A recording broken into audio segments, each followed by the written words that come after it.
Few will have the greatness to bend history, but each of us can work to change a small portion of the event each time a man stands up for an ideal, or acts to improve the lot of others, or strikes out against injustice.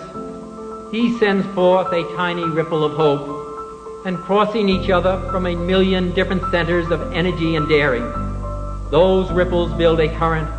which can sweep down the mightiest walls of oppression and resistance.